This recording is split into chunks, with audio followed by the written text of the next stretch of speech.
할렐루야. 엎드림이 업드림입니다 라는 제목으로 오늘 제가 잠시 말씀을 전하겠습니다. 여러분 강영우 박사님이라는 분을 한번 들어보셨나요? 아마 한 번쯤은 이분이 워낙 유명한 분이다 보니까 들어보실 수도 있을 겁니다. 인터넷이나 아니면 실제로 신문 기사나 또 이분이 또 장로님이시기도 하죠.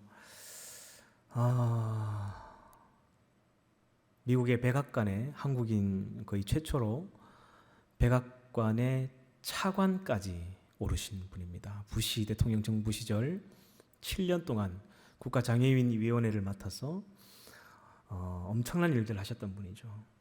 한 나라의 장애인위원회만 담당한 게 아니라 전 세계 7억 명 장애인들을 위해서 엄청난 일들을 많이 하신 분입니다. 그래서 이미 돌아가시긴 했는데요. 오늘 이분의 이야기를 잠시 여러분 들려드리고자 합니다. 사진 한번 띄워주실래요? 네. 이분이 태어날 때부터 맹인은 아니고요. 시각장애인은 아니고 15살 때 중학교 2학년이죠. 공을 차다가 이렇게 공에 맞아서 이제 점점 시력을 잃게 됩니다. 그러다가 이제 완전히 이제 시력을 잃게 됐는데요. 여러분 참 놀라운 것은 뭐냐면 이분의 출생 연도가 1944년이에요. 그러니까 이 1944년이 의미하는 게 뭐냐면 초등학교 때 이미 6.25 전쟁을 겪었다는 겁니다. 너무 배고프고 가난했던 시절이죠. 그냥 먹고 사는 것 자체가 그냥 꿈이었던 시절이었습니다. 그리고 집안이 너무너무 가난했어요. 이미 14살의 아버지가 돌아가셨습니다. 그리고 그 다음에 15살에 자기 시력을 잃어요. 그리고 집에 장남이었던 이 강영호 박사가 시력을 잃게 된다는 소식을 듣고 어머니가 충격을 받아서 뇌질환으로 돌아가시게 됩니다. 이미 중학교 때 어머니 아버지 다 돌아가시고 자기는 맹인이 되고 자기는 장애인 재환으로 그냥 자기 의지와 상관없이 가게 되고 자기 둘째 여동생은 그냥 고아원으로 바로 붙잡혀갑니다. 지금이야 시설이 좋고 지금이야 대우를 잘 받지만 그 당시 고아원은요 참혹했죠. 그리고 셋째 자기 남동생은 철물점으로 팔려갑니다. 여러분 무슨 소망이 있었을까요? 그의 인생에 꿈이 있었을까요? 여러 번 자살 기도를 했다고 하죠. 살아야 될 이유를 알지 못했던 거죠. 살아갈 소망 자체가 끊어져 버린 거죠. 아버지도 어머니도 동생들도 다 흩어졌습니다. 눈은 보이지 않고 이 1944년 여러분 불과 3, 40년 전만 하더라도요. 장애인이 식당에 들어가면 재수 없다고 저 구석에 앉아라고 했던 시절입니다. 공원에 이 장애인들을 데리고 지나가면요. 사람들이 재수 없다고 저기 왜 이런 데 다니냐고 속된 말로 병신들 데리고 왜 왔다 갔다 하냐고 그렇게 이야기했던 시절입니다. 여러분 대학교는 갈 수 있었을까요? 지금이야 장애인들이 대학을 가지만 그때는요 장애인 전형 자체가 없었습니다. 소망도 할 수 있는 일도 먹고 살 길도 아무것도 없는 처참한 상황이었습니다. 그랬던 그가 어떻게 미국의 백악관에 차관의 자리까지 오를 수 있었을까요? 그는 그의 인생을 딱 한마디로 이야기합니다. 힘들고 어려울 때마다 하나님 앞에 엎드렸다고 하죠. 그냥 할 수 있는 게 없는 거예요. 하나님 앞에 엎드리는 거. 그래서 그가 어머니가 돌아가시고 나서 동생들은 전부 다 흩어지고 여러 번 자살 기도를 하는 중에 한 목사님을 만나게 됩니다. 그리고 그의 인생이 180도 바뀌게 돼요. 그리고 그가 다시금 예수님을 만나고 결심을 했다고 하죠. 내게 없는 것 한 가지, 이것만을 보며 불평하며 원망하며 자살 기도하며 살아가는 불쌍한 인생이 아니라 이것 외에 하나님이 내게 주신 10가지의 재능을 보며 살아가자. 이것이 자기 인생의 좌우명이 돼서 그때부터 공부를 하기 시작했습니다. 공부를 되게 잘했다고 하죠. 그래서 이제 연세대학에 들어가려고 하는데 시험을 칠 수 있는 기회조차 주어지지 않았다고 합니다. 왜? 그 장애인 앞을 보지 못한 장애인들이 시험을 칠 수 있는 방법이 없었대요. 근데 기적처럼 그 학교 교수님이 이 아이의 재능을 보고 옆에서 문제를 읽어주고 듣고 답을 자기 입으로 말하면 교수님이 옆에 써서 그렇게 학력고사를 봤다고 하죠. 놀랍게도요. 그 전체 입학생들 중에 10등으로 입학을 하게 되고 장학금을 받게 됐다고 합니다. 최선을 다해서 살았던 것 같아요. 그리고 그때 이제 자기 아내에 있던 서근옥 여사를 만나게 됩니다. 아내의 정말 충성스러운 이런 내조를 통해서 결국 미국의 피츠버그 대학에 유학을 갈 수 있는 길이 열렸습니다. 하지만 이 당시에 우리나라 장애인이 유학은 불가했던 시절입니다. 그러니까 유학을 갈 조건에 장애인은 갈 수 없는 사유 중에 불충족 조건 중에 하나였죠. 그런데 이제 입학하기 일주일을 남겨놓고도 갈 수 있는 길이 안 열리는 거예요. 그래서 이 사실을 알게 된 한미 총재와 이 연세대학 총장이 이 사실을 알고 이 두 분이 같이 어떤 국가에 사유서를 냅니다. 그런데 이것을 보고 이제 문교부 장관이 결국 이 사람의 재능과 능력을 보고 사인을 하게 되죠. 그래서 이 강영호 박사는 우리나라의 최초의 수식어가 굉장히 많아요. 최초로 장애인이 유학을 갈 수 있게 된 거죠. 그리고 1974년에 이 피츠버그 대학을 졸업하게 되고, 근데 졸업을 해도 문제였습니다. 영주권이 없다 보니까 취업이 안 되는 거예요. 근데 그럴 때마다 너무 가난하고 힘들고 어려운 유학 시절이었지만 그때마다 하나님 앞에 엎드리고 하나님께서 여기까지 나를 인도하셨으니까 하나님께서 반드시 길을 열어주실 것이다 하면서 자기 아내와 함께 기도했다고 하죠. 근데 그때마다 기적적으로 하나님께서 그 문을 열어주시고 직장의 문도 열어주셔서 결국 취업을 하게 됩니다. 근데 하나님께서 그 취업이 된과 동시에 마치 요셉처럼 자기를 한순간에 엄청 유명한 사람으로 하나님께서 올리시는데요. 하나님께서 걷잡을 수 없을 만큼 자기 삶을 이렇게 사람들에게 칭찬받게 하고 높여주시는데, 자기가 그 백악관에 발탁되기 직전에 어떤 일이 있었냐면 전 세계 최고 지도자들이 모이는 16,000명이 모이는 그 회의 장소에서 장애인의 자격으로 연설할 수 있는 기회가 주어졌답니다. 근데 그 연설이 딱 끝나자마자 16,000명이 일어나 기립박수를 했다고 하죠. 그때 이 부시 대통령의 눈에 들었습니다. 여러분, 미국의 공직자들은 450만 명입니다. 450만 명 공무원이. 여러분 별로 안 놀라시네요. 450만 명이면 우리 부산 인구 전체 다 해도 400만 명밖에 안 되는데 어마어마한 인원입니다. 근데 그 중에 딱 2,500명만 이 대통령이 직접 이렇게 지목을 한다고 해요. 근데 그 2,500명 중에 5분의 1, 딱 500명은 이게 최고 지도자의 자격을 주는데 명예직을 줍니다. 그래서 그 2,500명 대통령이 임명하는 사람 중에 500명은 상임 인준을 받게 되는데, 그래서 그 이름 앞에 아너벌이라는 경칭을 붙여준다고 해요. 자기 이름 앞에. 쉽게 말하면 최고 공직자가 되는 거예요. 이 미국 안에. 그리고 대통령 직소국가장애위원회 정책 차관보 자리에 오르게 됩니다. 그때 그의 나이가 57세. 정확하게 40년 전 인생의 소망이 보이지 않고 자살을 꿈꾸던 한 청년을 하나님께서 만나 주셔서 그의 인생이 바뀌고 40년이 지난 57세에 미국의 대통령과 함께 일하는 사람이 되게 됩니다.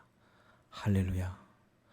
그분이 돌아가시기 전 쓴 책이 있죠. 죽기 전 마지막으로 남긴 책, 내 눈에는 희망만 보였다. 여러분, 이 책에 보면 나에게 장애는 축복이었다라고 이야기하죠. 시각장애인으로 살았지만 나의 삶은 결코 고통의 시간들이 아니었으며 하나님이 베풀어 주신 축복의 시간이었다라고 그는 고백하고 있습니다. 나의 장애보다 크신 하나님을 바라볼 때 희망은 이루어진다 라는 이런 말들을 이 책에 보면 남겼습니다. 여러분, 그가 힘들고 어려울 때마다 그가 한 일은 딱 한 가지였죠. 하나님 앞에 자기 인생을 맡기고 엎드린 겁니다. 그렇게 하나님을 찾고 자기 인생을 엎드릴 때마다 하나님께서 수많은 사람들 앞에 자기의 인생과 꿈과 비전을 높여주신 거예요. 그리고 그 최고의 자리까지 하나님께서 자신을 올려주셨다, 그는 간증하고 있습니다. 여러분, 오늘 함께 읽은 이 본문에 보면 이런 비슷한 삶을 살았던 한 사람이 나옵니다. 그 사람이 누굴까요? 네, 야베스입니다. 9절에 보면 이 야베스를 좀 독특하게 소개합니다. 그는 형제들 중에 좀 존귀한 자인데 그 그의 이름을 어머니가 이 아이를 낳고 나서 고통이다, 슬픔이다, 비탄이다 라고 지었다는 거예요. 야베스의 이름의 뜻이 슬픔이다입니다. 그리고 그 어미가 이 아들을 낳을 때 수고로이 낳았다라고 표현하고 있죠. 여러분, 이 표현은 정상적인 출생을 한 사람들에게 붙이는 표현이 아닙니다. 포rum 비블리쿰이라는 이게 격월지가 있어요. 지금은 출판되지 않는데 우리 교회가 소속되어 있는 대한예수교 장로교회 교회단 안에 산하 7개의 신학교가 있습니다. 그 신학교에 구약을 전공한 교수님들이 2달에 한 번씩 자기가 글을 적어요. 그 글을 연재해서 2달에 한 번씩 만들어내는 책이 포rum 비블리쿰이라는 책인데, 그 책에 보면 이 민경진 교수님이라는 분이 이 야베스의 기도에 대한 이야기를 보고 이렇게 설교합니다. 야베스는 장애인이었다. 그러니까 이 자기가 자식을 놓고 슬픔이라고 표현을 짓고 평범하게 나온 게 아니라 수고로 낳았다라는 이 히브리적 표현은 정상적인 사람이 아니라 뭔가 크고 작은 장애가 있었다라는 것이죠. 근데 이 장애를 딛고 자기 형제들 중에 가장 존귀한 자가 되었다라는 이야기를 하고 있는데요. 여러분, 이게 아주 단순한 짧은 문장인 것 같지만 이건 있을 수 없는 이야기라고 합니다. 유대 사회에서. 여러분, 불과 50년 전만 하더라도 장애인은 사람 취급을 받지 못했던 나라가 우리나라죠. 근데 지금으로부터 2500년 전 유대 사회에서 장애인은 죄 없는 죄인으로 살아야 했습니다. 이게 무슨 말이냐면, 장애를 가지고 태어났다는 것은 네가 뭔가 죄를 지었기 때문에 하나님께서 너에게 저주를 내린 것이다 라고 그들은 생각했습니다. 네가 죄가 있든 네 부모가 죄가 있든 그래서 네가 장애인이 된 것이다. 이런 장애인에 대한 색안경을 끼고 바라보던 시절이었죠. 그래서 장애인은요, 부정한 자라고 이렇게 따로 분리를 했습니다. 유대 사회에서 부정한 자가 된다는 것은요, 성전 안에 들어가서 예배를 드릴 수가 없습니다.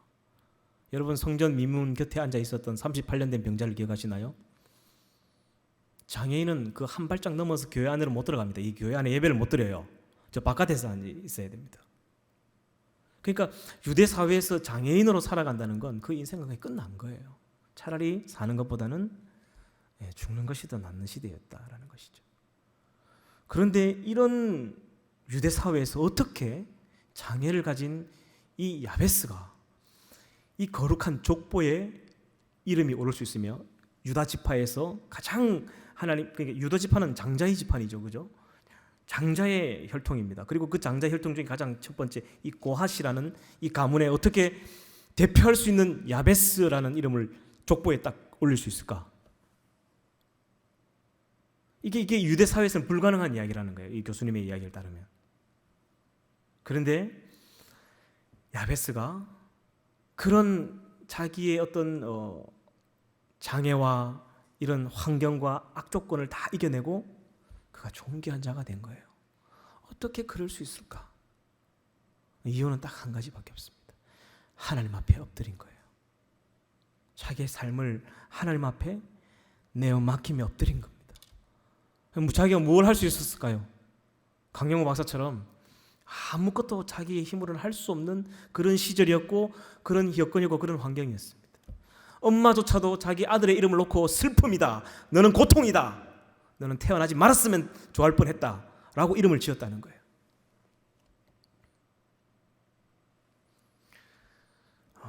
그가 어떻게 해서 하나님 앞에 엎드렸고, 그가 하나님 앞에 어떤 기도를 올렸기 때문에 그가 그 형제들 중에 존귀한 자가 되었고, 하나님께서 그가 구하는 것을 들으셨는지 10절에 보면 나와 있습니다. 우리 10절을 같이 한번 읽어볼까요? 여러분, 뒤에 히타를 끌 수 있으면 좀 꺼주시고, 너무 좀 목이 마르네요. 목사님 읽겠습니다. 10절 여러분 같이 한번 읽어볼까요? 시작. 야베스가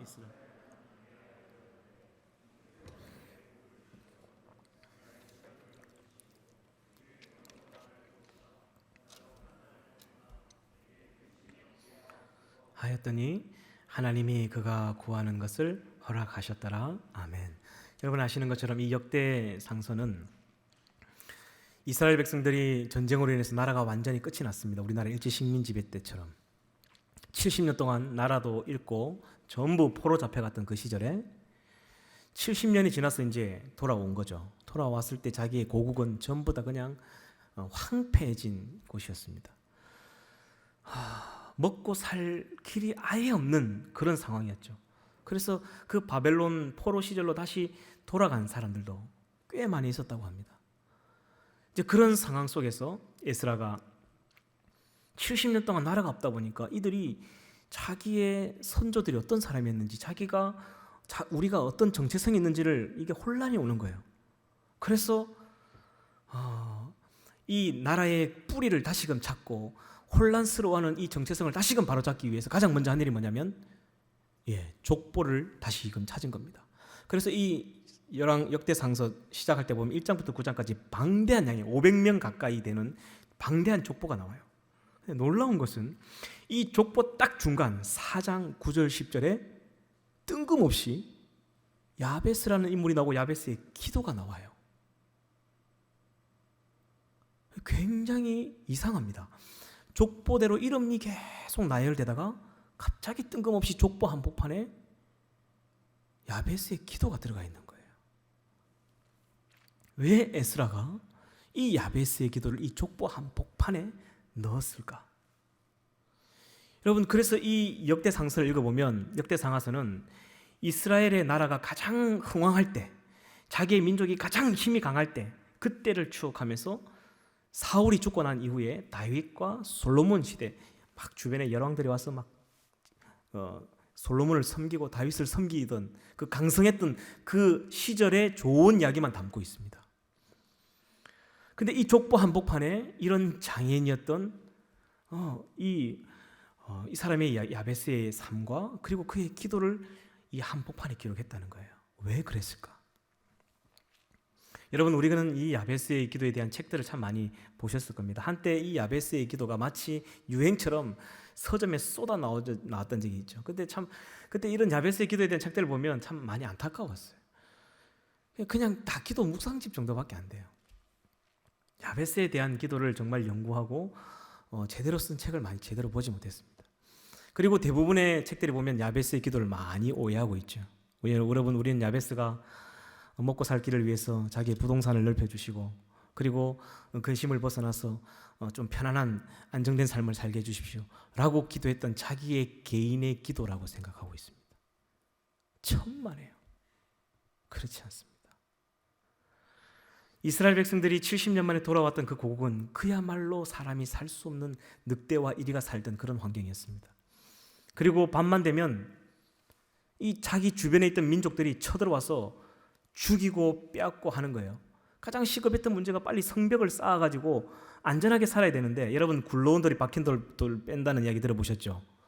이스라엘 백성들은 굴러온 돌입니다. 70년 만에 굴러온 돌이죠. 그 예루살렘 성전 주변에 있었던 그 땅들을 이미 자기 땅이라고 이게 확보하고 있었던 민족들이 있었는데, 갑자기 어느 날 이스라엘 백성들이 들어와서 여기가 우리 땅이다, 우리 선조의 땅이다 하면서 자기가 자리를 잡으니까 가만두겠어요? 계속 괴롭히는 거예요. 그러니까 밤 되면 잠을 잘 수가 없어요. 언제 이 주변 민족들이 쳐들어와서 죽일까 봐 두려움과 공포 속에 살아있던 그들이었죠. 그리고 농사를 지어야 먹을 수 있잖아요, 그죠? 여러분, 예루살렘이라는 곳은 해발 700m 있는 곳이기 때문에 농사가 잘 되는 곳이 아닙니다. 그냥 돌짝이에요, 돌짝. 그래서 그들에게 가장 시급했던 문제가 뭐냐면 땅이 필요했습니다, 땅. 그리고 그 땅에 농사를 지어서 이 농사를 짓고 먹을 것이 나야만 이들이 다시금 바벨론으로 돌아가지 않고 여기에 계속 사는 거예요. 그래서 이 민족이, 이 나라가 다시금 이곳에서 뿌리를 내려면 가장 시급했던 문제가 땅이 필요했던 것이고, 그리고 이 성벽을 쌓아서 좀 근심이 없는 삶을 사는 것이 그 민족의 공통의 기도 제목이었죠. 근데 이 기도를 야베스가 한 거예요. 여러분 생각해 보세요. 유대 사회에서 사람 취급을 받지 못하는 장애인입니다. 남자의 구실도 제대로 할 수도 없는, 그리고 그 이스라엘 회중의 계수에도 제대로 들지 않습니다. 이 장애인들은 부정한 자들이기 때문에요. 고아와 가부와 객과 여자들, 이 족보에 이름을 올릴 수 없는 자들이죠. 그런 그가 먹고 사는 문제를 위해서 하나님께 기도하는 게 가장 시급한 문제였고, 자기의 삶의 안위를 위해서 하나님 이제 나는 어떻게 살아야 되나요? 하고 하나님을 원망하며 살아도 아무 문제가 되지 않는 그 야베스가 무슨 기도를 하냐면 자기의 나라와 민족과 고국을 위한 기도를 한 거야. 자기 먹고 사는 문제가 아니라 하나님 우리의 민족이 이곳에서 다시금 하나님 주신 그 약속의 땅으로 아브라함과 약속하셨던 그 약속의 은혜를 누리고 살려면 하나님 우리에게 땅이 필요합니다. 하나님 그리고 이 이방 민족들이 매일 밤마다 쳐들어와서 우리가 제발 이 근심을 벗어나서 하나님 이곳에서 편안히 살 수 있도록 우리에게 은혜를 주십시오. 이 기도를 했다는 거예요. 이 기도를 에스라가 듣고 아마 충격을 받았던 것 같아요. 그리고 그가 이 방대한 양의 족보를 써 민족의 뿌리를 찾아 내려가는 한 복판에 이 야베스라는 인물을 그 족보에 올립니다. 그리고 이 야베스가 했던 기도, 그 민족의 공통적인 기도였던 그 기도를 하게 되는 거죠. 여러분, 우리가 지금 이 대한민국이라는 나라 안에 살아가지만 여러분 사실 솔직히 우리 나라와 민족을 위한 기도가 잘 됩니까? 내 기도하기도 바쁜데, 내 먹고 사는 것도 바쁜데, 내 입에 풀칠하기도 바쁜데 나라와 민족을 위해서 기도할 시간이 어디 있어요? 그런데 이 장애인이 사람 취급을 받지 못했던 그 유대 사회에서 자기의 안위를 위한 기도가 아니라 나라와 민족을 위한 기도를 했다는 거예요. 이 기도를 들으시고 하나님도 감동하셨어. 하나님이 야베스가 이렇게 기도하니까 하나님이 그 기도를 들으셨더라. 그리고 응답하셨더라 라고 기록하고 있죠. 할렐루야. 여러분, 이제 제가 말씀을 정리하도록 하겠습니다.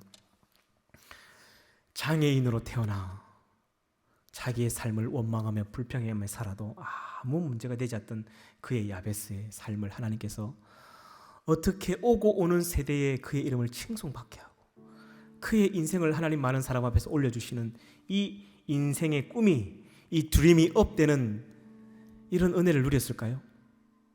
그가 하나님 앞에 엎드렸기 때문입니다. 그가 기도했기 때문이죠. 여러분, 강영호 박사가 자기 인생에 아무런 소망이 보이지 않는 절망의 절벽에서 그 뛰어내려도 아무 문제가 되지 않는, 죽어버려도 당연히 저 사람은 죽는 게 당연하다 할 정도의 그런 삶을, 처참한 삶을 살았던 그가 하나님을 만나고 하나님 앞에 자기 인생을 맡깁니다. 그리고 자기 인생을 엎드리죠. 하나님이 그를 백악관의 보좌관 위치에 차관급까지 올립니다. 하나님이 그의 인생을, 그의 꿈을 사람들 앞에 높여주신 것이라고 저는 생각합니다. 여러분, 우리나라가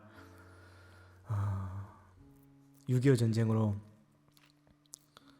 교회가 무너지고 수많은 사람들이 살기 위해서 피난을 여기 부산으로 내려왔어요.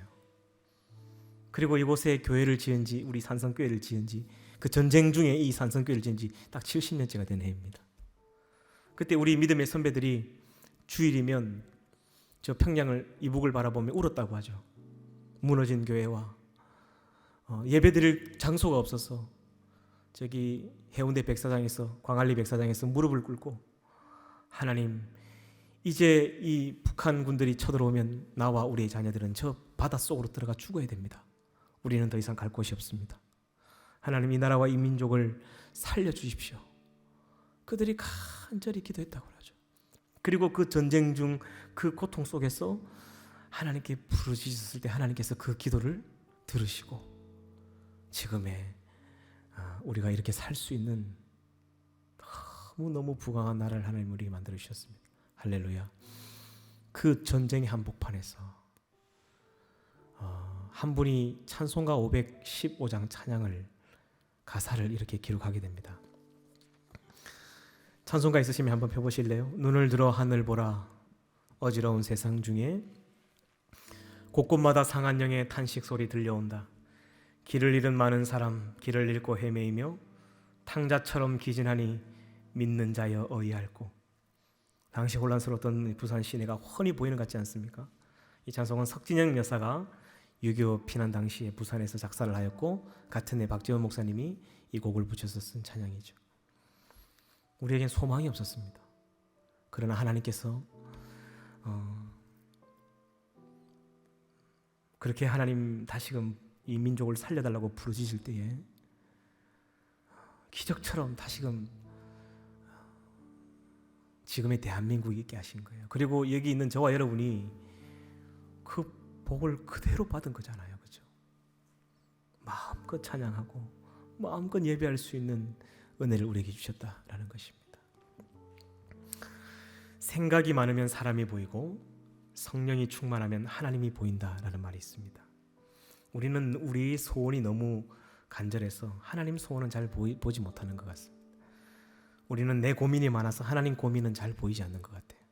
우리는 내 기도가 많아서, 내 기도가 바빠서 하나님의 기도, 이 나라와 민족을 위한 기도는 잘 보이지도 않고 들리지도 않는 것 같습니다. 여러분, 야베스는 자기의 삶의 안위를 위한 기도가 아니라 나라와 민족을 위한 기도로 하나님 앞에 엎드렸을 때에 하나님께서 그의 기도를 들으시고 그의 인생을 하나님께서 업시켜 주셨습니다. 그리고 그의 기도가 오고 오는 역사에 2500년 전 그때부터 지금까지 지금도 저와 여러분들에게 입에 회자되고 있게 하시고 야베스의 이름이 칭송받게 하셨다라는 것이죠. 여러분, 이 자리에 있는 저와 여러분들도 어려움이 오면 하나님 앞에 엎드리고, 삶의 큰 절망의 절벽을 만나면 하나님 앞에 엎드리고, 문제가 생기고 아프면 엎드리고, 하나님 앞에 엎드려서 하나님의 우리 인생을, 우리의 꿈과 비전을 사람들 앞에 업시켜 주시는 그런 은혜를 누리시기를 주님의 이름으로 축복합니다. 우리 이 찬양 한번 할까요? 눈을 들어 하늘 보라, 어지러운 세상 중에. 우리 찬양하고 한번 기도하겠습니다.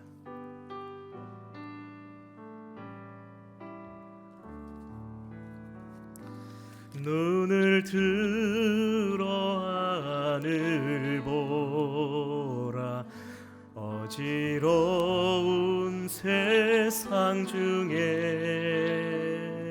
곳곳마다 상한 영의 탄식 소리 들려온다. 빛을 잃은 많은 사람, 빛을 잃은 많은 사람, 길을 잃고 헤매이며 당자처럼 기진하니 믿는 자여 어이하. 눈을 들어 하늘 보라, 눈을 들어 하늘 보. 어두워진 세상 중에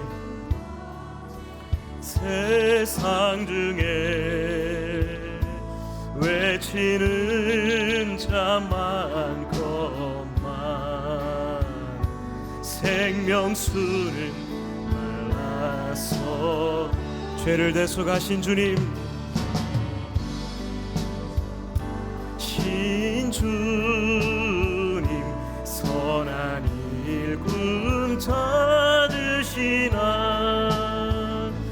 대답하리 어디 있나 믿는 자여 어이하.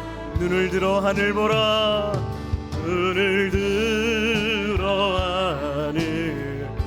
살아계신 주 하나님, 주 하나님, 약한 자를 부르시어 하늘 뜻을 전하셨다. 생명수는 홀로 예수, 젊은이요 나중이라. 주님 너를 부르신 믿는 자여 눈을 들어 하늘 보라. 다시 사신 그리스도, 하늘 보라. 다시 사신 그리스도, 만 백성을 사랑하 오래 참고 기다린 인내하신 우리 구주, 우리 의의 심판하시는 날 하시는 나 오 가까이 임하는데 오 가까이 임하는 믿는 자여. 우리 시간 한번 기도하겠습니다. 하나님 앞에 엎드림이 세상 앞에 하나님이 우리 인생을 업시켜 주시는 하나님의 역사를 보게 하여 주시옵소서. 하나님 앞에 나의 인생을 엎드려서 세상 앞에 엎드리지 말고, 권력 앞에 엎드리지 말고, 우상 앞에 엎드리지 말고, 술과 쾌락 앞에 엎드리지 말고 하나님 앞에 내 인생을 엎드려서 하나님이 나의 삶과 나의 꿈과 나의 비전을 모든 세상 사람 앞에서 높여주시게 해달라고 우리 시간 주님의 이름을 세 번 부르며 통성을 한번 기도하겠습니다. 기도합니다. 주여 주여 주여. 거룩하신 아버지 하나님, 살아간 우리의 삶이 날마다 절망의 절벽을 만나고 날마다 처절함에 넘어집니다. 하나님, 그러나 하나님 우리 세상 앞에 무릎 꿇지 않게 하시고 권력 앞에, 돈 앞에, 우상 앞에 하나님 비굴하게 하나님 우리 무릎 꿇지 않게 하여 주시옵소서. 아버지 하나님, 온전히 나의 인생과 삶을 주님 앞에 엎드려 힘들면 기도하고, 고통이 오면 기도하고, 어려움의 절벽을 만나면 기도하여서 하나님이 나의 삶과 꿈과 인생을 세상 사람 앞에 높여주시는 하나님 그런 은혜를 누리며 살게 하여 주옵소서. 거룩하신 아버지 하나님, 야베스처럼 고통 속에 하나님 살지라도 나라와 민족을 위한 기도, 하나님의 마음을 감동시키는 기도를 통하여 나의 삶과 인생을, 야베스의 삶과 인생을 역전시켜 주셨던 것처럼 우리의 삶과 인생도 하나님 역전시켜 주시고 하나님 나에게 꿈과 희망을 보여주시고 놀라운 삶을 살게 하여 주시옵소서. 하나님, 강경호 박사님처럼 하나님 내게 허락하신 그 꿈과 비전을 찾아 소망 가운데 다시금 살게 하여 주시옵소서.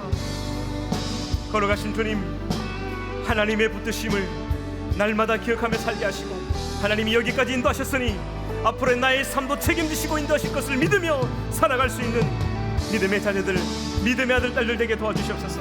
하나님, 우리 성은자매 홀로 외로이 하나님 그 미국 땅에서 힘들지 않도록 도와주시고, 외롭지 않도록 도와주시고, 아프지 않도록 도와주시고, 성령 하나님 강건하여 주시고, 사랑하는 딸의 삶과 함께 하여 주셔서 지혜와 능력을 불부터 쏟아 부어 주시고 사람들에게 칭찬받고 하나님께는 영광이 되는 아름다운 삶을 살아 아버지 하나님 온 세상 사람들 앞에 하나님 이 딸의 이름을 높여줄 수 있는 은혜를 누리며 살게 도와주시옵소서.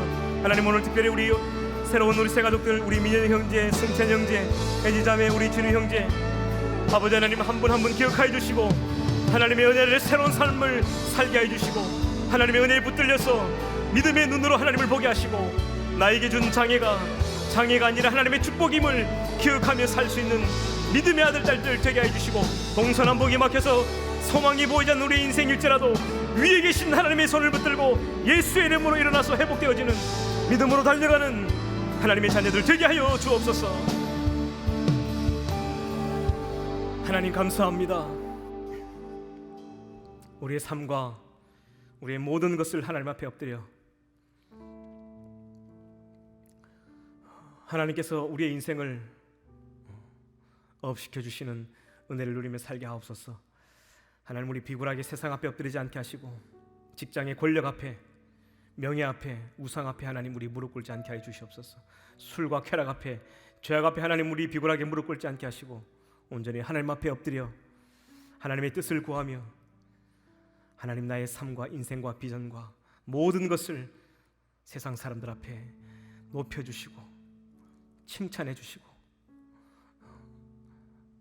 하나님 그렇게 기뻐하시는 삶을 살 수 있는 우리 청년들이 되게 하여 주시옵소서. 오늘도 하나님 앞에 나올 때에 귀한 예물을 가지고 하나님 앞에 드리는 손길들이 있습니다. 어려운 상황 속에서 하나님 참 드리고는 싶지만 드릴 수도 없는 환경 속에 있지만 최선을 다해서 마음을 다해 드리는 이 정성을 하나님 기억하여 주시고 과부의 두 랩돈을 귀하게 보셨던 주님께서 이들의 작은 예물도 귀하게 보시며 하나님 은혜를 더하여 주시옵소서. 드리고 싶지만 드리지 못한 청년들이 있다면 하나님 그 마음 받아주시고 동일한 은혜로 함께하여 주시옵소서. 지금은 우리 주 예수 그리스도의 은혜와 하나님 아버지의 크신 사랑하심과 성령 하나님의 위로교통 충만하심이 하나님 앞에 내 인생을 엎드림이 나의 꿈과 삶과 비전을 하나님께서 세상 사람들 앞에 업시켜 주시는 그 은혜를 누리며 살기를 원하는 당신의 사랑하는 아들들 머리 위에, 그렇게 결단하는 우리 산성교회와 우리 조국교회 위에 이제부터 영원까지 함께 하시기를 간절히 축원하옵나이다. 아멘.